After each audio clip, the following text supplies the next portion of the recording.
Welcome back to the Nullified Take, where we've got the TNT takes for you on The Amazing Race, Season 33, Episode 9. And Michelle, you've just run a race yourself to get here in time. And I've just done the Ryan to your Dusty to let you calm down and catch your breath as we go into this podcast. How's things been on your end?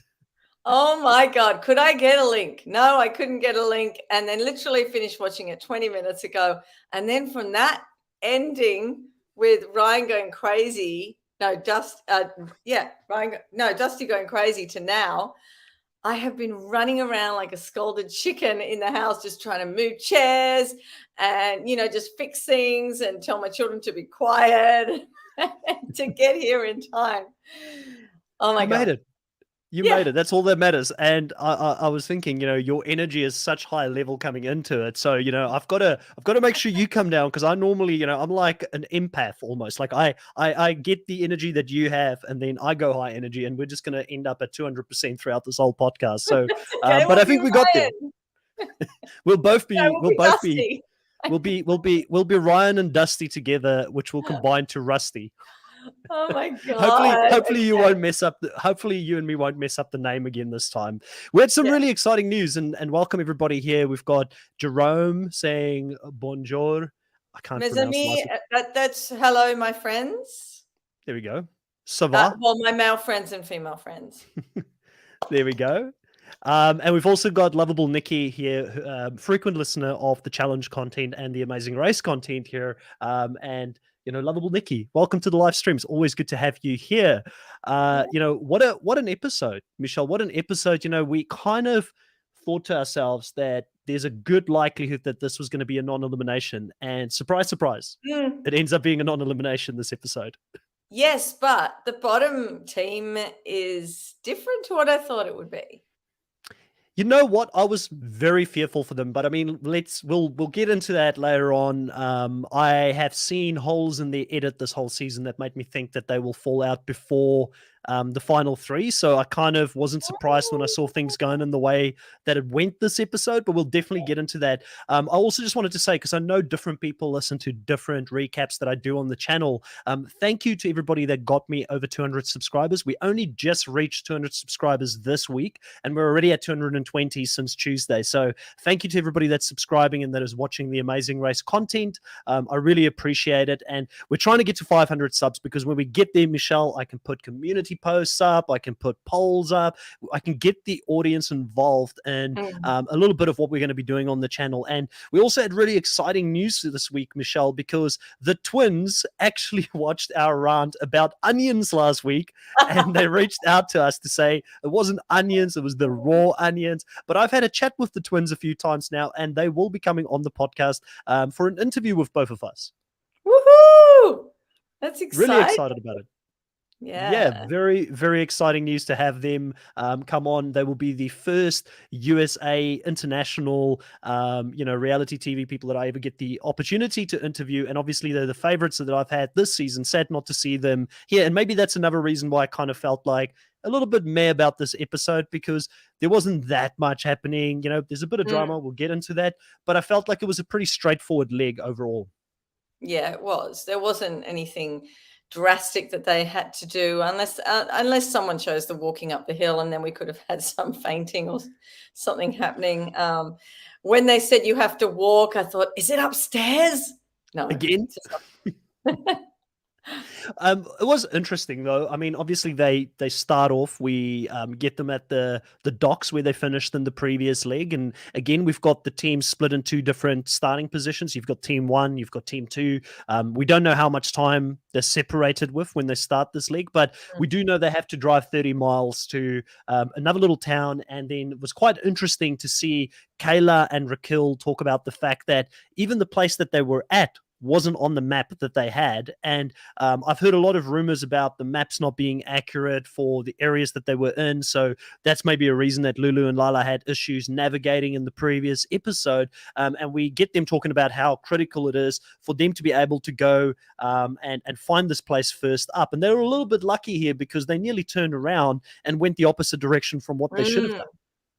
I know. Oh God, this this leg, I have a lot to say about another team about their self-driving skills later on, but Yeah. yeah, it seemed to cause a few issues. And even though they said it was a small place, there are a lot of buildings there for a small place and freeways, and I didn't think of it as a small place at all.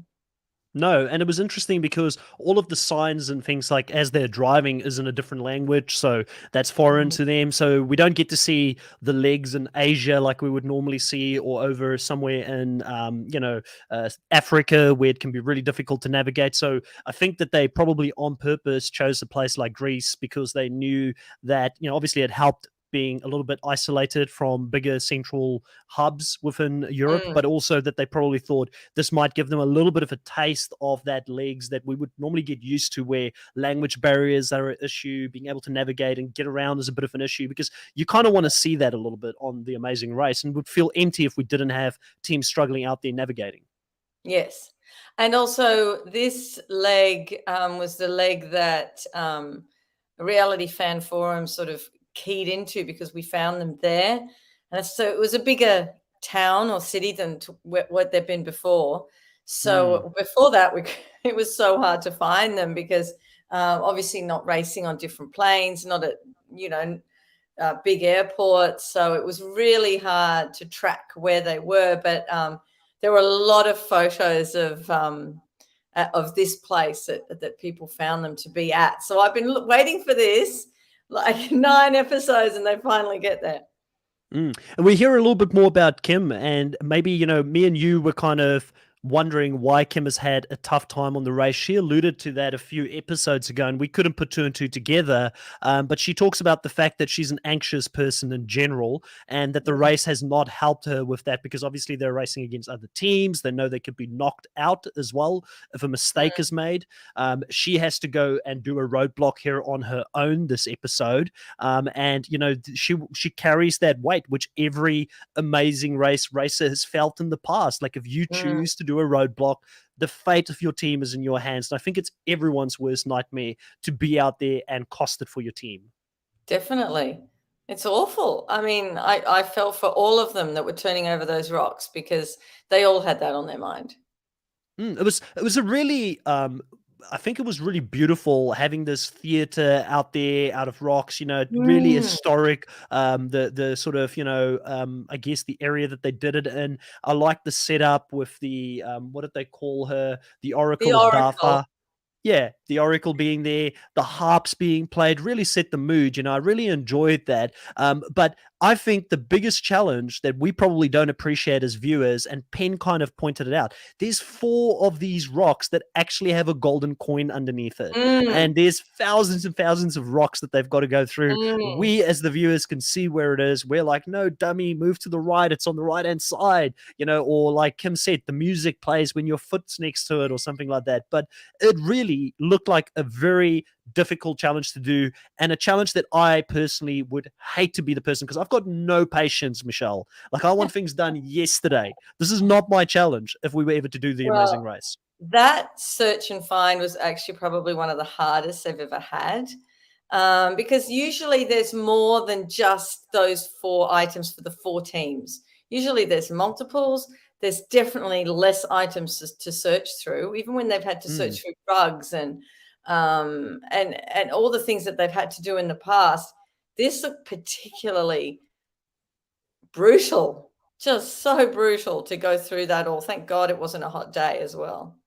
And I'm sure in the past they haven't limited it to just the amount of things being there according to the teams, like four, because it is such a big disadvantage to Mm, the last team there. They've got one to find in all of I those know, thousands and thousands of rocks. Like, I would not have wanted to be in I know, Dusty's shoes at all I doing know, this. and that's what I thought as soon as Penn got there. I was thinking that, and he voiced it then, and I'm thinking, Mm. yeah, it's exactly what Penn said. You don't wanna be there last. It's just awful because you'd have to search for everything. Yeah, and I think the other thing as well that's hard to comprehend as a viewer is that when you're going out there and you're turning these rocks over, they all look the same, and there's so Mm, many of them. And I think it would be quite hypnotizing after a while, where you just would lose track of what you're doing, where you've been. Then you've got mhm. other people getting in the way of what you're trying to do with your method. You're like, no, I'm going to move in the outer circle, then I'm going to go back in, or I'm doing this little grid here. But then you notice someone else is doing the grid that you've got to do next, and they've moved on. So you're like, surely it's not there because they've just moved on from it. So it kind of messes with your train of thought when you're out there. I had a question because I want to know. I mean, I haven't had a chance to listen to any other podcasts, especially Kim and Penn's, which is the good one because they have the behind the scenes stuff. I was going to say, so you're going to get the informed answer here from me now. No, I'm going to get some thought from you of what may have happened. Or what I want to know is, with the rocks, were they allowed to just turn them over and then make a pile? Because no one did that. I would have even just squashed the ones together that I'd already looked at. Now, there's two sides to that coin, in that you don't want anyone coming after you to see, oh, that pile's done, let me go somewhere else. Yeah. If you were second or second last team there, can you push them together, the ones you've already looked at, so you just know what you're doing, and then you can all work together and just narrow down the choices. But no one did that. So I'm wondering what was on the actual roadblock clue. I'm sure with all the behind the scenes content that are out there this season, with so many of the races recapping and telling us about the behind the scenes, I'm sure that we'll find out what that was, because you're right. Like, if you were to be able to turn it around, you'd probably be able to just push it away. So Lovable Nikki here says, and I think that she would have listened to some of the others, as per Penn and Kim, no piles, no grouping of the rocks together. And that makes sense, because it would just make it a little bit too easy, right? Oh, Jesus, don't make it easy. Let them struggle. God, enough of a struggle. But that's what I was wondering, because no one had done that. And I thought, there's other people who think like me. So here's the thing, right, Michelle? Like I said, I would have hated to do this because I've got no patience. Like, I would have been similar. I don't think I would have lost my temper, but I would have been bouncing up and down, not knowing what to do with myself because I'm so high energy and I'm out there having to sit still and move rocks over the whole time. It would be my worst nightmare on the bloody race if I had to go out there. But what is worse, being out there in the middle, trying to flip these rocks over, or being the partner sitting there, seeing somebody else struggle and seeing your game slip through your fingers because they can't get it. Like, I almost feel like, even though I would have hated it, the hindsight is I probably would have wanted to be in control of my own fate and be out there doing it, because it must have sucked just so much just sitting on the side, seeing people not being able to get it. I think sitting on the sidelines would have just only been marginally worse, not a hell of a lot worse, because you're sitting there thinking, he's missed that rock. He hasn't done that rock and he's just passed it by. Just like when Kim said, I've touched all the rocks. I said, yeah, you've touched all the rocks, but you didn't turn that one over. You just touched it. I think it was more of a nightmare for the one sitting there, but only marginally. Archangel here in the live says, doing the challenge was the worst. How stressful. I think it would have been really bad being out there. And it's funny because when they went out there, it was interesting to see who they chose to do the challenge. Now, obviously, we've seen that Kim has got a little bit of issues with anxiety and the pressure of having to do some of these things, and she gets quite stressed, and she was in her mind quite a bit while she was out there. Raquel seemed to be the perfect fit because she's been talking about her zenness since she's come back and being able to tap out and really relax. And then Arun has been doing good in physical challenges, which this isn't really physical, but he seemed pretty calm as he was doing this as well. And then I saw Dusty being selected. I knew this was going to go in a bad place because Dusty does not have patience, right? And they were out there for 3 hours, Michelle, doing this thing, and hats off to Ryan. I mean, what a great friendship between the two of them, that the respect is there, that, Ryan can go in and say, Dusty, mate, calm down, come take a look at this great scenery around here, just take your mind off it for a little bit. And he's able to be the Dusty whisperer here on The Amazing Race, and he can calm him down because, I mean, I've got mates that if they tell me to do something, would be, locking horns. Like, it's like guys sometimes fight about things, but it seems they've got this great friendship that they can talk to each other in this way. And I think Ryan is the perfect yin to the yang of Dusty on the race. I think so too. They're just such a good pairing. I mean, Dusty stood by Ryan all those years. So that tells you about his character in itself, just standing by someone. So, yeah, but lovely, lovely guys. Lovely. And I've got a bit of a hot take because of this. I've been thinking the whole time Kim and Penn definitely winning this thing. Like the edit kind of shows that. I still think Kim and Penn is the favorites. It was, I know I'm jumping a little bit back and forth, but it's hard when we're talking about Ryan and Dusty. I kind of want to bring this up. Full set at the end. What happened to you guys? You're the most dominant team this season. It's like, what? No, Kim and Penners, they've won the most. What are you talking about? Ryan and Dusty being the most dominant team this season. But Ryan and Dusty have been a team they've shown that they can get there in the end and potentially win. I've been fearful of their chances of winning the season because we've seen how negatively other teams have reacted to Dusty really celebrating and wearing his heart on his sleeve. But I think that this has now given us a great insight into Dusty as a human being, as a person out there. He knows that he's had some flaws in the past, and a lot of the times the little bit of space between anger and passion is so close, and he seems to be a very passionate person that does everything with 120 150%, and that's the way he lives his life, full on, kind of like how you came into this podcast hot. That's how he lives. Yeah, that's it. You know what? It's funny with that challenge. I thought when they explained it, I thought the coins were going to be on the ground under the stone, not actually in the stone, because I don't know how well that was explained. Because when they were doing that, I thought they were just looking, onto the ground, and then I realized that it was stuck under there. So and they normally give you as little. They normally give you as little as possible information as well to make it hard. Yeah, I think I would have missed it because I would have been just looking for the ground, so not even turning it 90 degrees so I could see what was underneath. Another aside, have you seen Ghostbusters? Way back, like the originals, way back. Sigourney Weaver. Yes. When she was crazy and possessed. I'm sorry, that was the Oracle. Did you look at it? That was the Oracle. And when she's got her eyes open like this and giving them the clue, I'm thinking, oh my God, where are the giant wolves going to come out from? Hey, I tell you what, these Greeks, they take their acting serious throughout this whole thing. Like they were really, really into it, and it's awesome to see because obviously, a lot of art and, these types of things that had happened. This was one of the birthing places for the Western, sort of art and that we see nowadays. And it was quite interesting to see them tap into that because I think I was a little bit critical of not seeing enough of that side of Greek last week, and I was saying like, oh, there's more in Greece. Like, why didn't they show us more of the culture or more of what the country's about? And then they're like, Chris, hold my hat. Here we go. We're gonna throw everything at you guys in this episode.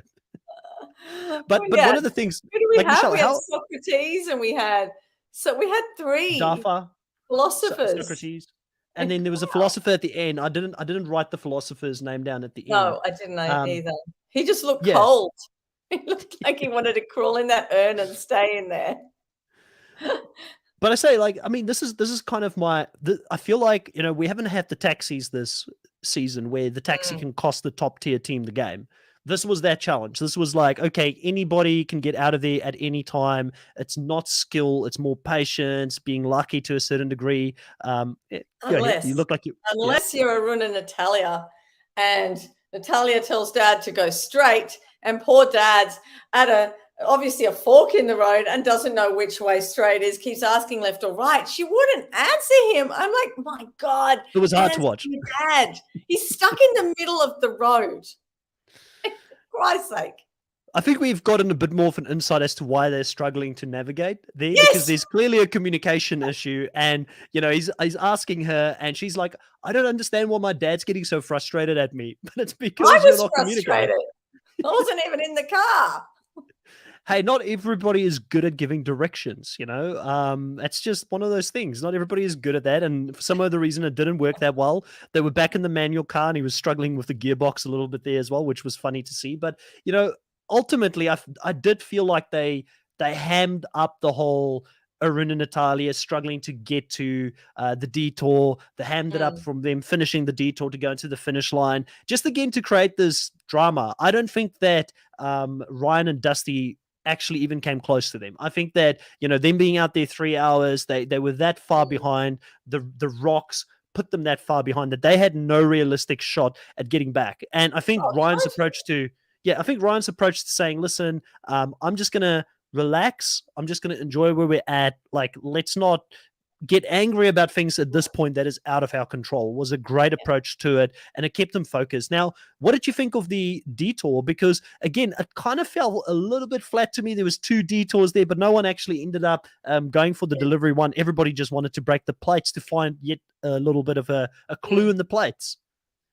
I would have done the plates, easier one. However, why didn't they think, well, they're not going to put the clue in the first two piles. Let's take the middle pile first and let's see, because they're never going to put it near the beginning. And everyone took the first piles. I'm thinking, go for the back, go for the middle. What are you doing, people? Yeah. Or like maybe split the piles in half, and then you kind of Yeah, start throwing the ones that are in the middle, I guess, because there's a higher exactly. I wrote likelihood it that won't be down the first too. Do couple. the middle ones, go to the ends. But no, they all just started from the top, went down from the front to the back. I'm thinking, oh my God. There was a Here, lot of pent up frustration though from different races this episode. I mean, it wasn't just Dusty getting a little bit heated and frustrated, wanting to do. I think there's a theme to everybody wanting to go smash plates here, because Kim said she needed to release some energy, and she was very annoyed at something being out there, probably being out there looking at rocks the whole time, did that to her. And then the same with Raquel and Kyla. They wanted to mm, do it because they wanted to get rid of some frustration. Arun and Natalia have been fighting all day. They wanted to get rid of frustration. So it I was, think go on. It was a whole rock thing. yeah, there's a rocks that just put everybody in a bad mood. So they all went for the smashing of the plates, which I'll be honest, I would have done that as well, because it looked a lot more fun than running Yes. around doing deliveries. Have you ever Who done knows that? deliveries. No. No, smash plates. I thought you were asking me for my CV. Like, have you ever Have done? you done deliveries? Yeah, have you done deliveries? Have you ever done like pizza deliveries, Uber Well, deliveries? okay. I haven't. Funny story actually. I used to work when I first moved to New Zealand. I used to work for DHL as a subcontractor, and I did do some deliveries for a little There we while. So go. I've got some experience doing deliveries, but the difference is that I've got a GPS, I've got a phone. It's easy to get Mm. around. I guess when you're doing that, this looked a little bit more complex, especially if you don't have a map that actually has names of streets that you're in. Like, I mean, that would have been a good starting point. Yes, exactly. But then even if you had the name of the street, it's not on the sign anyway, unless you have the name of the street written in Greek, and then you can match. But Mm. yeah. And then they said most of the people there weren't speaking English. So, I mean, that's another thing. So, if you can keep the control of how quickly you're going to go through the detour in your own hands, then I Mm, think it's better to keep it in your own hands than trying to hope that the locals will be able to help you, because maybe that's not something that they could do easily out there. So, I'm not blaming them for going that way. It made it a little bit straightforward for us to watch, because we didn't really see variety mm, on the two tasks that they could have done out there. But I thought, overall, fun challenge. They got through that pretty easily, and then had to make a run to the White Castle, I believe, or I think it was called White Castle, White which was the Tower. White No, the Tower. There you White go. Tower. It reminds me of Game of Thrones, the White Tower. Yeah. Yeah, I don't know. We were talking about deliveries and Uber, and I was thinking about Harold and Kumar go to White Palace or something, or White White Castle. I can't remember what that movie's name was. In any case, but so they have to make their way there. Raquel and Kayla, they've been talking about this for a long time, and we kind of mentioned it last week, and we were saying, will they be that team that every time they play, they say they want to get that first place, they get so close, they've Mm, learned from their mistakes and all these kind of things, but they always fall short. They finally managed to get into first place here, and I think a lot of it had to do with the fact that they just got out of that rock challenge before everybody else. A little mm, bit of luck, not taking anything away from the skill that it required to stay ahead of the most dominant team, Phil, this season. Penn and Kim. It still had to take some skill to stay ahead of them, but they end up not making mistakes and getting through to the end and actually getting this first place. So what do you think of Raquel and Kayla as a team now? And do you think this is going to give them the confidence they need to actually challenge for this thing and become the fourth all-female team to ever win the Amazing Race? Definitely. I mean, just hearing that line alone, I was like, oh my God, I want that to happen. But no, I like Kim and Penn. I like that. I like all of them. So it's an even race, as I said last week. I think even Ryan and Dusty can make up time, even if they're leaving third. Obviously, there's going to be Raquel and Kayla, and then Kim and Penn and Arun and Natalia leave together. Because then Dusty and Ryan are third. So I'm just wondering about the timing in between them all. If it's 15 minutes, they can have a chance. If it's half an hour, it's a bit tricky. And it's going to be interesting because it's a 2-hour finale towards the end. So I'm assuming that the first hour or 40 minutes of actual runtime would be getting rid of that first team before they get back on the final plane. That's going to go back to America. Do we know where they're going in America yet? Have you been sort of... I think... Did they say? I could look. I tend to not look on RFF once it gets to this point because I don't want to be spoiled. No, the winner. Yeah. So I don't know. I did know, but I can't remember now. Yeah, that's okay. I was just sort of curious to know where they would be heading to in the States. But, they've got a whole leg, I guess. And I'm wondering if this means that the final leg will be in Greece as well, which how many countries have we actually visited at this point? I feel like it's only like 4, maybe 5 at a stretch. Like it's not been that many countries. There aren't that many, no. Where did we go from London? So it was London to Scotland. Yes. Scotland to Switzerland, if I remember correctly. And then Switzerland to Greece. No. Switzerland to Greece. Was there one in between? I'm sorry, guys, if you're listening to I don't think there was. I think it was Switzerland to Greece. Yeah, that's it. Because they had 2 legs. Least amount of countries ever, but at least we got a race. I mean, Australian one who went in Australian race. So look, they did better than that. Canada for years have only done Canada, Amazing Race in Canada. So, I mean, they've still managed to do more than what I think most shows would have been able to do with the circumstances that were out there and the restrictions. They did a pretty good job in regards to being able to go to a few different places. But, it is interesting because in some ways I feel a little bit robbed of seeing them navigate some of these more difficult places. But I don't think we're going to be seeing, even if the Amazing Race comes back, I think it's going to be a while still before we see teams race India or go through some of the African countries and things like that. Exactly. I think we have to get used to this. This is going to be a new normal for maybe a season or 2.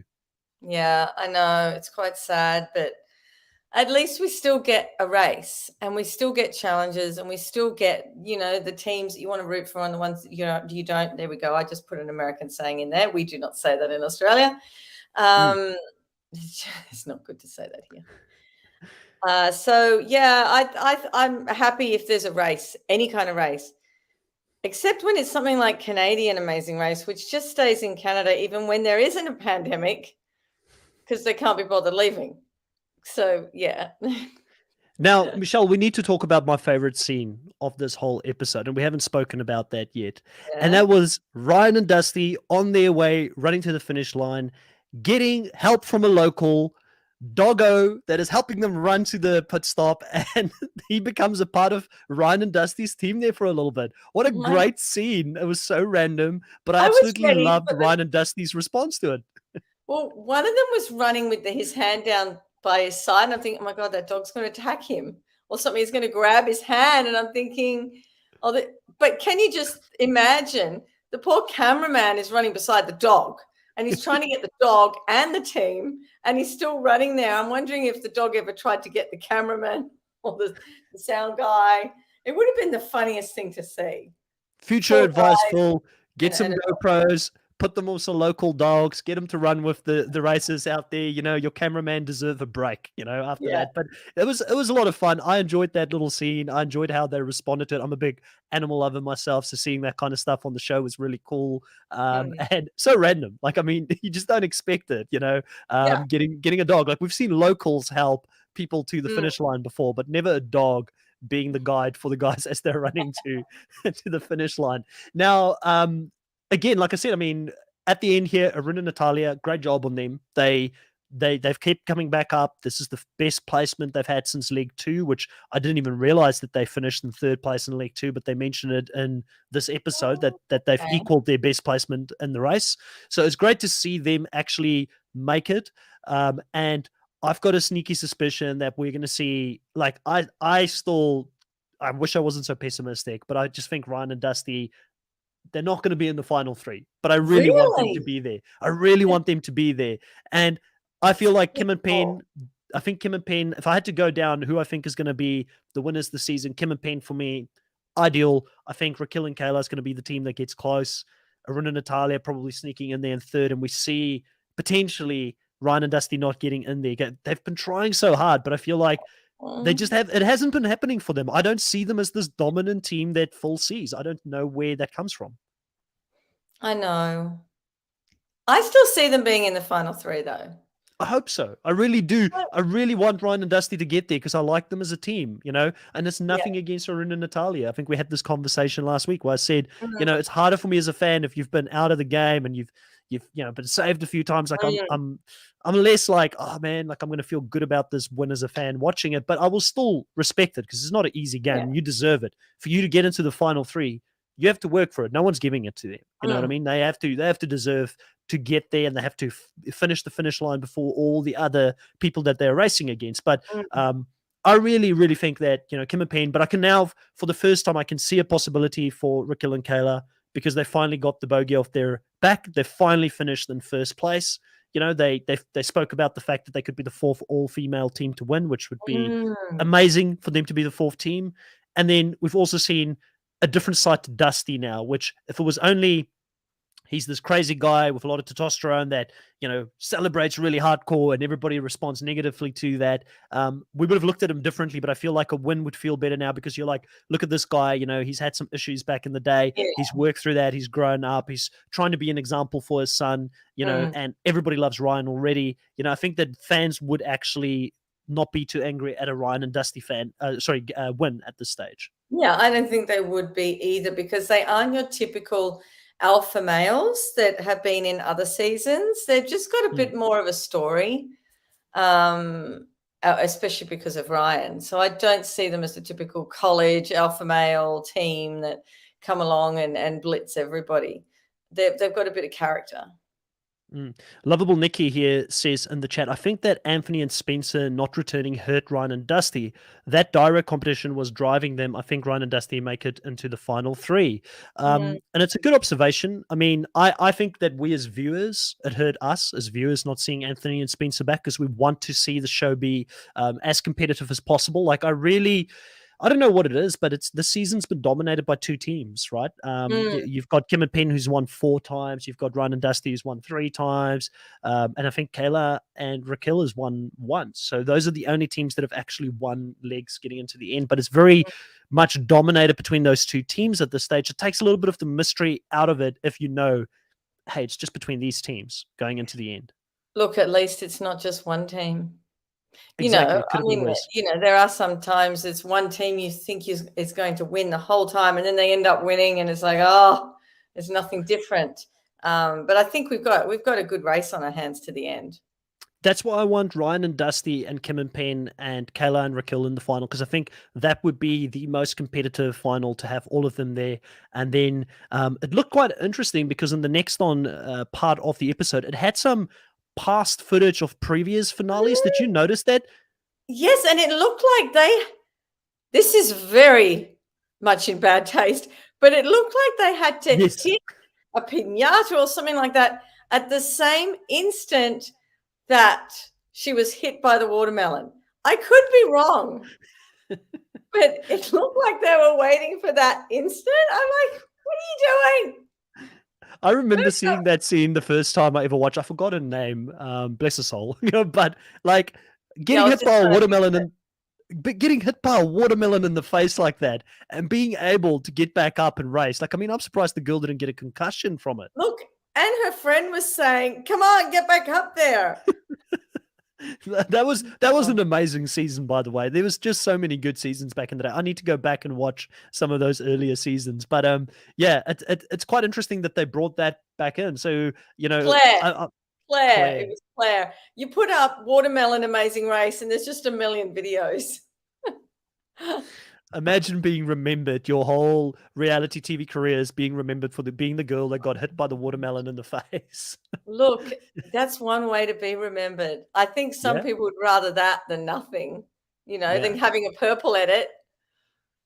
Yeah, 100%. Like, I mean, we won't get into that with other shows that we're watching at the moment, but Exactly. quite exciting news. A little bit off topic here, but I spoke to you briefly about this. But the Challenge, which is a massive show over in Australia, is now also going global. Sorry, so over in MTV in America is now going global, and they're going to be including the Challenge CBS, the Challenge Australia, Argentina, and the Mm, UK, which I'm very excited from a global perspective.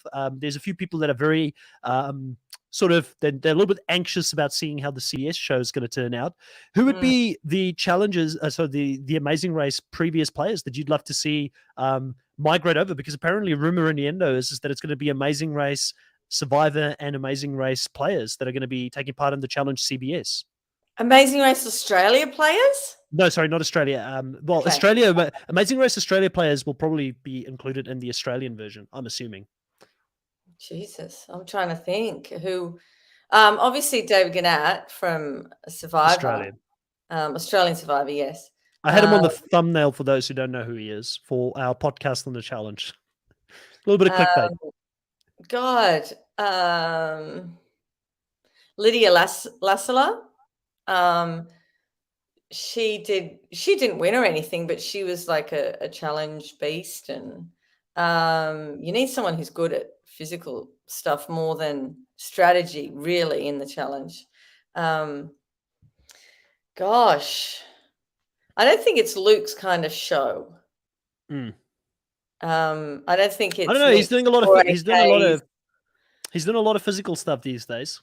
He's got Really. Luke Fit. Yeah, he's got Luke Fitness on Instagram and all that kind of stuff. He's real into that type of stuff now. Hangs out with I don't David want to see Gannett quite a bit. Lockie. Lockie's been on every show possible in Australia. You He's can't probably have him on locked. that show. He's probably locked in, to be honest. But yeah, you're right. He's in SAS right now, I so it's know. interesting. I haven't watched it yet, so don't spoil anything. I've got to go watch that. I am No, a big fan of SAS. I don't watch it because they just swear so much. Someone wanted to post something on the Australian Survivor page about Lockie, and normally I put up anything about Survivor stars, no matter what they're doing. I couldn't post this. The Oh no. swearing was insane, and I thought these poor people, if they click on this to watch it, they're just going to go, "What the hell am I watching?" Anyways, it should be exciting. It should be exciting to see which of the Australian players make their way over there. It should be interesting to see what the CBS show ends up being like. But definitely some interesting, thoughts. Maybe even a question we can throw Lulu and Lala's way. Find out if they're going to be doing any other reality TV after this. But I think we've pretty much covered everything we can on this episode. It was a very straightforward episode, unless there's anything else that you feel like we missed. It was fun to watch, but ultimately there's no outcome this episode. Again, all of the teams are in it. It's a non-elimination. I wasn't as angry at this one because I'm happy that Dusty and Ryan does not go out on a stupid rock challenge, turning rocks Yes. for a coin. Like, Yeah. I'd rather have them go out in a different way than based on pure luck. Exactly. I was I laughed at the end when Phil said to Arun and Natalia, "How was your day?" And he said, "It was pretty decent until turning the rocks." They didn't do anything until they turned the rocks. Yeah. Am I correct? I think that No, was they were just driving. They were driving day. for they drove 30 miles to get there. So it was a nice drive. They had a scenic route, probably. Oh, And then as soon as and do you think they are really picking the place where they stay the night? You know when they I'd have thought about that as well. I was like, I don't know about this because surely this is only for show. They've got a sponsor, Yes. Travelocity, but surely they are very much regimented in regards to these are the hotels that have got enough. Not that I'm saying that the other hotels over in Greece, please don't come at me, anybody from Greece, isn't up to these standards. But Well, I'm sure that they would have been all over where they stay, making sure that that it's safe and quarantine wise, so nobody gets COVID. yes. And there wouldn't have been many visitors anyway. So they probably could have got in maybe the 3 hotels that they picked for them. But I'm just wondering if they were able to pick one of 3 hotels, or whether they were just saying that and then they all went to the same hotel. I found it quite interesting when they all got sort of together at the Rock Challenge and everybody was doing the same challenge. I think that may have been the only time this season where, like, I guess there was maybe once before, because apparently Lulu and Lala only met Kim and Penn for the first time 2 episodes ago, because That Kim and Penn wasn't has been that that far ahead the whole that was time. at the, Dolmades, Jamaican Yes. and Dolmades? Yeah. They Yeah, were so all so there. very rarely have Kim and Penn really felt the pressure of having to perform while other teams are breathing down their neck, Mm, and they've just in general dominated that much. And you've got to ask yourself, if they didn't limit the starting lines and sort of couple different pairs together, how far would Kim and Penn have been ahead by now? They could have been hours ahead of Team Two mm, by this point, but they're actually getting pulled back by having to go with Raquel and Kayla for most mm, of the last 3 legs. So it's interesting how this new format to the show, I think, is less fair, but it's better for us as viewers because there is a chance someone can catch up and we see people closer to each other. But as a mm. racer, I would hate it. Oh, I know. Anything that sort of equalizes you, or nearly equalizes you, sort of takes away any shine you had from a win or being in front of everybody else. But sometimes they have to do it for logistics. Yeah, 100%.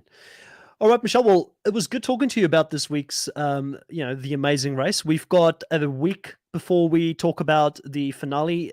You and me are going to switch up our time for doing the live a little bit. We're going to be talking. Well, we're going to have 2. I'm going to be fortunate enough to talk to Queen Michelle twice next week on Saturday, because I'll have Michelle with me when we interview the twins, which is going to be amazing. And then after that, we'll do a recap of the finale as well. So we'll probably interview the twins just before we do our own recap of the finale. Mm. But it's maybe a good time because we could ask them a few questions on their thoughts about the finale as well. So we'll see how that turns out. But Mm. I'm looking forward to it. It should be a lot of It'll fun. be good.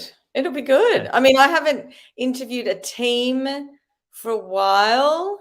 And I think the last one, it didn't go for too long, but a team that I did for the Amazing Race Australia years ago, that interview went for 2.5 hours. Wow. That Thanks, was lovable Nikki. crazy. Yes, Thanks. that is crazy. Lulu and Lala, if you're listening to this, don't worry, I won't keep you busy for 2.5 hours, unless you want to No, talk that much, because you do look like you're no. talkers, So, but I mean, I'm not gonna drag it out from my end in regards to that. They've been Jeez. really cool to chat with, even offline, and getting this set up. And I'm really excited because this will be the first time that I get to interview a USA reality TV personality. So really looking forward to that, and hopefully, we can reach out to a few more of the other contestants. Like, I'd love to talk to Kim and Penn, love to talk to Ryan and Dusty, or whoever else from the season. If you're listening to this, I'll talk to any of you, because it's been a great season and I'm invested. I've invested 9 weeks of my life already into this show, so it'll be cool to chat to you and get to understand what it was like to be out there to do this race. But yeah, that's it for this week, guys. Thank you so much, Archangel, lovable Nikki, for being here in the live. Jerome, thank you so much. And we'll catch you guys next week. Keep an eye on the channel. I will post it up as soon as I can in regards to when we're going to go live for all of those. But it should be 8 p.m. Eastern Standard Time, Friday evening, for the twins interview. And that should be live as well. So you can come and ask your own questions if you're available at that time. So 8 p.m. Eastern Standard Time in the US, not our time. Yes, I was just Because I saw you very confused there. No, I'm thinking that doesn't work for me. I thought we were doing something different. No, I'm doing the conversion in my head, because I'm sure there's going to be some US fans that are going to look out for that as well. But we'll catch you guys next time. Thank you so much, Michelle. It's been great talking to you as always, and we'll talk to you next time. Bye.